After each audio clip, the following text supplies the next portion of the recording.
Welcome. You're listening to Ask the Doulas, a podcast where we talk to experts from all over the country about topics related to pregnancy, birth, postpartum, and early parenting. Let's chat. Hello again, Amanda and Katie. How are you? Good. Thank you. Doing well. Excited to talk more about the pelvic floor. Yes. So if any of our listeners listened to their last podcast, we talked about what is pelvic floor physical therapy. And Amanda and Katie are physical therapists that specialize in women's health at Hulst Jepsen Physical Therapy. And today we're going to kind of specifically talk about urinary incontinence. So let's dive into it. What is it? So there's two major types of urinary incontinence. You can have stress incontinence or urge incontinence, or you can have a mixture of both of them. So stress incontinence is having leaking with coughing, sneezing, laughing, jumping, running, really any impact or force into the pelvic floor that causes a leak. Urge incontinence is leaking with a strong urge to go to the bathroom, like hearing running water or trying to make it to the bathroom, but not quite making it because you have an urge that's just so strong. And like I said, you can also have a combination of those things too. It's not one or the other. Yeah, and it's fascinating. So with stress and urge and MEGs, there's the and or MEGs, why does this happen is often the biggest question people have, like, well, why am I leaking? What's going on? You have this bowl, and at the bottom of the bowl is, the set of muscles. And there's more than just one that consists of the pelvic floor muscles.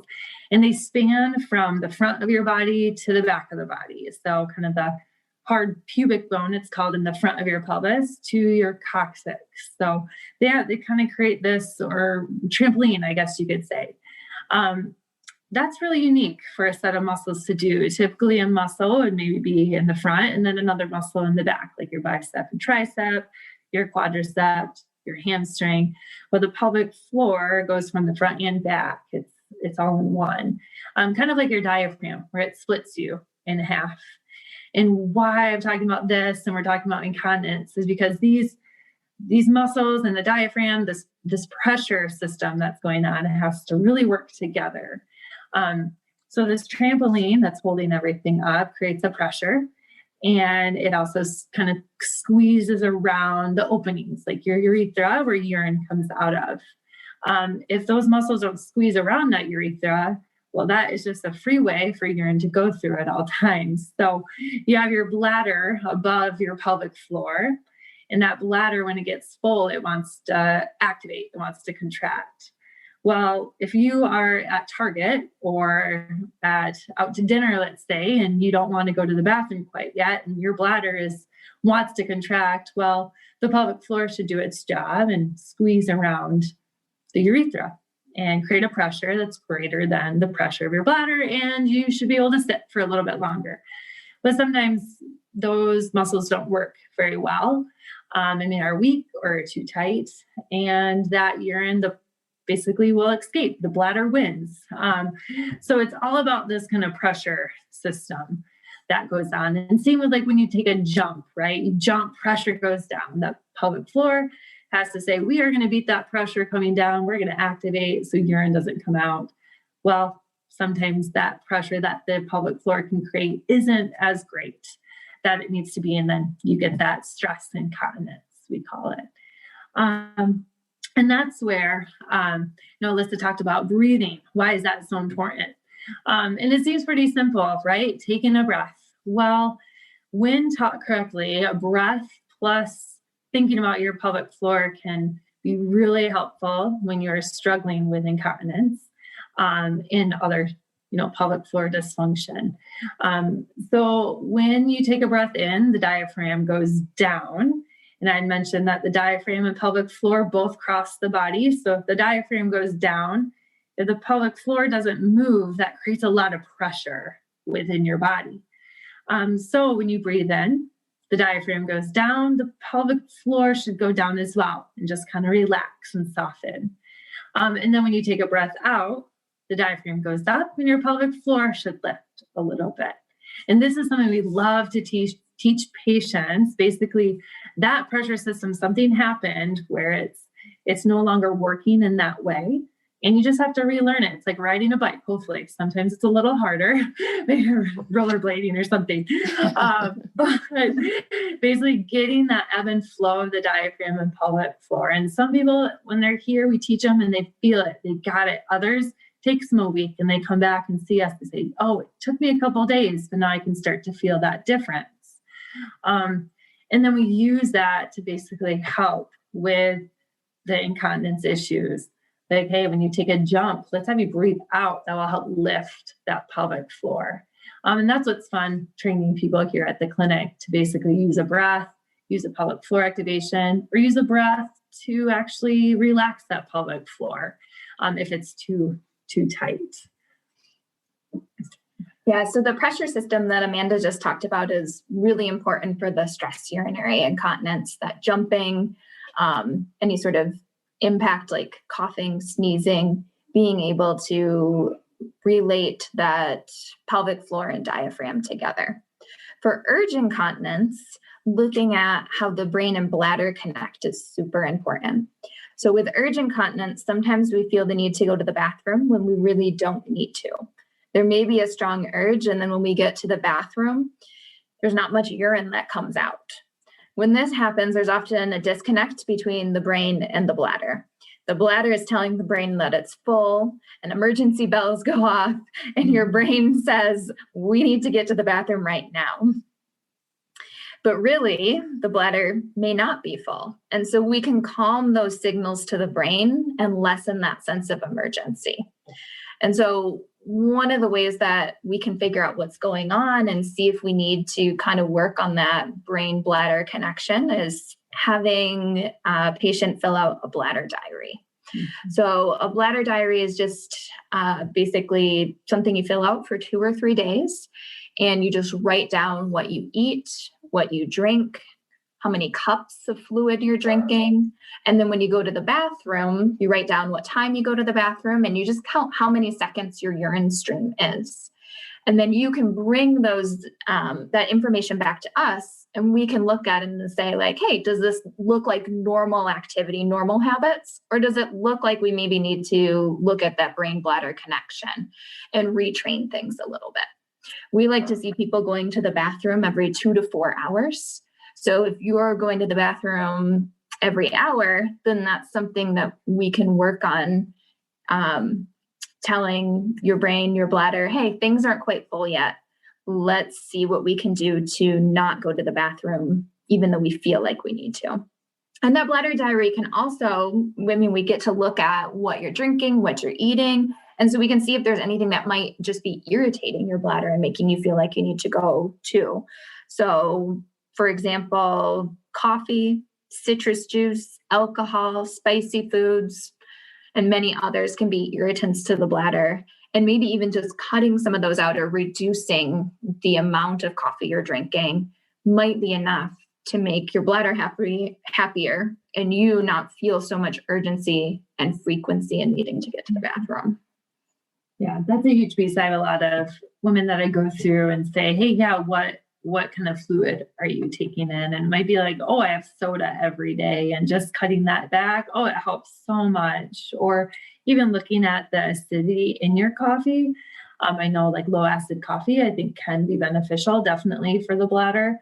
Because I think caffeine is one thing, but then you get like the acidity of the coffee plus the caffeine. So even if it's decaf coffee, I know it can still be irritant, but then if you look at maybe more of a low acidic, can be definitely helpful to not piss off the bladder so much, because it's hard to give up that coffee in the morning. Even if it's decaf, we have our habits for sure. Mm-hmm. And another big habit people have is just that just in case, we call it like jicking, just in case peeing. We grew up doing this all the time. Go to the bathroom just in case, go to the bathroom just in case. When you're an adult and you have control of when you do go to the bathroom, definitely want to try to avoid those moments. So you're traveling to a friend's house. And I know with COVID, it's a little bit tricky because obviously we try to stay away from public restrooms, probably as, to an extent right now. But ideally, if you're going somewhere, try not to go to the bathroom beforehand if you don't really have to go. Let that bladder fill. because if you're always going just in case, that bladder is never going to fill to its full extent. And like Katie said, the brain will start to learn that. It's amazing. There's a whole neurological loop, and it will just start to pick up on the fact, hey, I only have to fill to 100 milliliters and then I'm going to go. But really, you got to get that to fill a bit more to just allow that bladder to expand. Hey, Alyssa here. I'm just popping in to tell you about our course called Becoming. Becoming a Mother is your guide to a confident pregnancy and birth, all in a convenient 6-week online program. From birth plans to sleep training and everything in between, you'll gain the confidence and skills you need for a smooth transition to motherhood. You'll get live coaching calls with Kristen and myself, a bunch of expert videos, including chiropractic care, pelvic floor physical therapy, mental health experts, breastfeeding, and much more. You'll also get a private Facebook community with other mothers going through this at the same time as you to offer support and encouragement when you need it most. And then, of course, you'll also have direct email access to me and Kristen, in addition to the live coaching calls. If you'd like to learn more about the course, you can email us at info@goldcoastdoulas.com or check it out at thebecomingcourse.com. We'd love to see you there. So typically I tell patients too, when you urinate, I want to make sure you're urinating more than 8 seconds. 8 seconds or more is ideal. If you're going 1 or 2 seconds, you didn't have to go. You probably should have tried to hold it a little longer. If you feel that huge urge, but you know you just went 30 minutes ago, try to distract yourself. Try some breathing, go for a walk. Try to really kind of, it takes time. It might not happen over a week, but try to build a different routine for your bladder. It's an interesting, I've never thought about, going, I'm definitely a just in caser, but that's only if I'm going somewhere, and I make my daughter do it too, but it's good to know that we shouldn't make that a habit. I'm assuming it's okay. We're going on a 3-hour trip car ride. Let's see if we can just go, but if you're not doing it all the time. Yeah, that's perfectly fine. If you're just going to Meyer and you're only going to be gone from the house for an hour and you just went to the bathroom relatively recently, then not a good time to go. Right.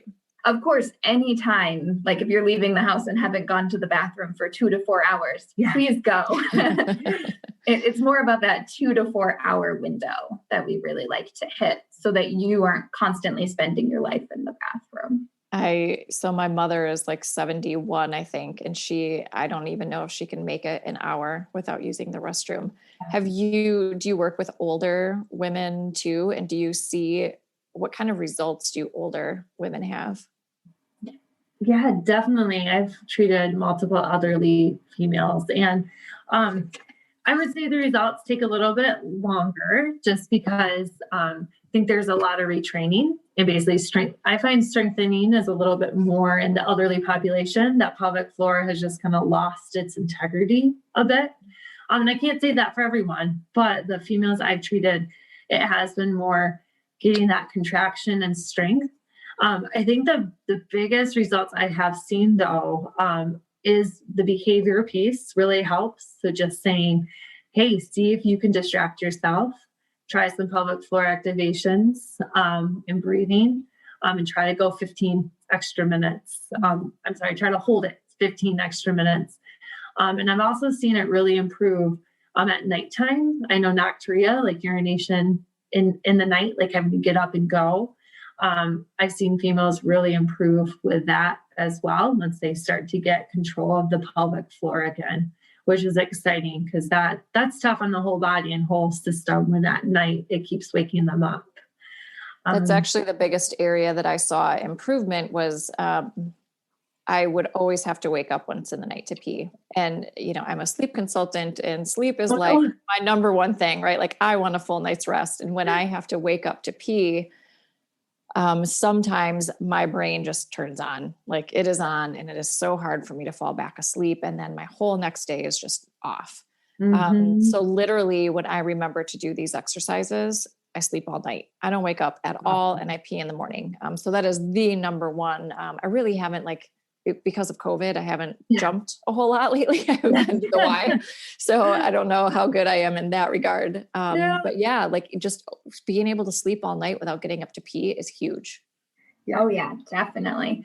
And I think going back to talking about retraining and getting success at older ages too, kind of touching more on what Amanda said, it is a lot about like changing habits. So Amanda was talking about like doing some Kegels. So we call it the freeze, squeeze, breathe technique to help control an urge. And so like she said, we're trying to maybe, if we have an urge, try to stop that urge for 10 more minutes. And so that's a way that we can work with changing those habits. So we'll have the patient freeze. So it's really hard to hold your bladder if you're walking. Mm-hmm. It's much easier to hold your urine if you're sitting or standing. So we have someone freeze if they have an urge, and then squeeze. So do a little Kegel, and we'll train them how to do a Kegel really well while sitting. And then breathe, relax, give yourself some positive self-talk. You can make it to the bathroom. You can control this urge. You can wait a couple minutes if you've been to the bathroom fairly recently already. So I find that working with this with all ages is helpful to help control an urge. And then you just work from like, okay, now we can wait for 10 minutes. Can we wait for 15? Can we wait for 20? Now, eventually working up to, can we have at least 2 hours between every bathroom visit? So that's something that can work at any age, for sure. Yeah, that makes a lot of sense. So what else about this didn't we cover? Well, I think the next point I was going to make is just kind of talking about, like Katie mentioned, like the Kegels. And we talked a lot about like with the elderly, especially, definitely can have some tightness in the pelvic floor at that age too, but thinking about that strengthening, and we kind of term that like an upregulation of the pelvic floor. And if we find, everyone is different, but if we find that someone's pelvic floor is weak, and we can do that through typically internal pelvic floor assessment, we can check not only tightness, but we check muscle strength as well, right? So with your hip, we can check to see, hey, how strong is your hip? 0 out of 5 will grade you on your hip strength. Well, we can actually do that for the pelvic floor as well. So if someone has, typically if they have no pain and they're having leakage with either urge, but more so probably stress with like a jumping jack, let's say, or a sneeze or a cough, we'll test the strength of the pelvic floor activation, which is cool. And a patient can kind of feel, oh yeah, I can feel that muscle trying to fire, or, oh man, yeah, that muscle is firing up really well. We call that upregulation when we try to get the muscles to fire up. And we train that in different ways. So whether it's just on the mat table, laying down, no gravity, try to find the activation, seated forward, seated backwards a little bit, depending on where the weakness is. Let's say you do CrossFit or you're a runner. Well, we will definitely have to get you on your feet with a jump rope with weight. And we're going to test that pelvic floor. And that there is more after you really know where your pelvic floor is, because I would never take someone right at initial eval and say, okay, fire up your pelvic floor on a squat. Who knows what they're doing at that point. So when I'm confident a patient knows how to fire up their pelvic floor, and then treating from there, which is fun when you can get to, let's say, postpartum, a mom who wants to get back to weightlifting, get back to running, when, hey, the body has healed and it's ready to go. That transition is really fun to go take them through. And then those who, let's say, maybe do have pain with leakage and incontinence, and we do an internal assessment and we find there is tightness in that pelvic floor.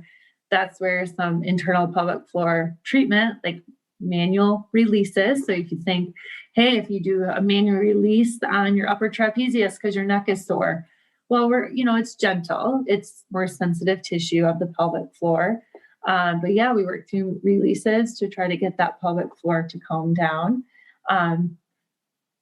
Or there are tools and stuff. I know we didn't touch base about this in the first podcast, but other tools we do recommend for patients if they do have tightness, things like dilators.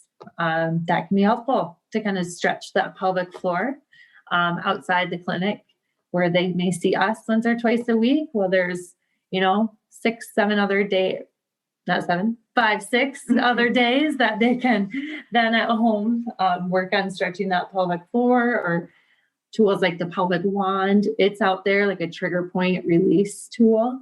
So yeah, there's a lot of different tools out there that we'll recommend to a patient, or if they need strengthening, pelvic floor weights may be good for them to use for some feedback and for some strengthening of it. Yeah. And we'll talk more about those treatment techniques too. I think we're going to cover a lot of those when we talk about pain with sex as well. But you can see that everything kind of overlaps. Mm-hmm. So you might not just have one problem. You might have pain with sex and leaking and constipation, or you might just have some leaking. But because it's all related to the pelvic floor, a lot of our treatment techniques definitely overlap. So yeah, I think the last thing we just wanted to touch on was just Kegels and using them for years to come. Yeah. It's great. You might not have to do as much of your home exercise program and as much of the intense exercise that you're doing in physical therapy when you've graduated from physical therapy, but continuing to do Kegels, continuing to practice relaxation techniques, continuing to work on your good, healthy breathing techniques that we've taught you, even when you're done with physical therapy, is helpful. Just as you would strengthen your arms and your legs, and you would need to keep doing exercises throughout your lifetime to stay strong, you need to keep working on your pelvic floor exercises to keep your pelvic floor healthy. Just like exercising throughout life is good for us, paying attention to our pelvic floor and checking in and doing some strength exercises or doing some relaxation exercises is healthy throughout a lifetime. Definitely. Awesome. Well, thank you so much. Let everyone know how they can get a hold of you if they want to learn more or set up an appointment with you both. Amanda and I work at Hulst Jepsen Physical Therapy, the East Grand Rapids location. So we're on Burton between Breton and Plymouth. Hulst Jepsen also has several other locations. I believe they have 5 other locations with pelvic floor physical therapy. So you can check out the website and see which one's most convenient for you. Yeah, and just give us a call, if you can chat with Lexi up front here at EGR for an appointment, or B, just say, hey, Lexi, can I chat with one of the therapists there? Happy to take a call. Also, we do have free 15-minute consults. I forgot to mention that in the previous podcast. So if you have questions and aren't quite ready maybe to commit to starting pelvic floor rehab, but just want to chat with us about anything, you're more than happy to sit down with you for 15 minutes or so and kind of discuss options. If PT would be right for you, we can definitely do that as well. Well, thanks so much. We will look forward to our next couple recordings later. So everyone stay tuned for those. Wonderful. Thank you. Bye. Thanks for listening to Ask the Doulas. For more information about Gold Coast Doulas, visit us on our website, goldcoastdoulas.com. We're also on Instagram, Facebook, and YouTube. If you like this podcast, please subscribe and give us a 5-star review. Thank you. Remember, these moments are golden.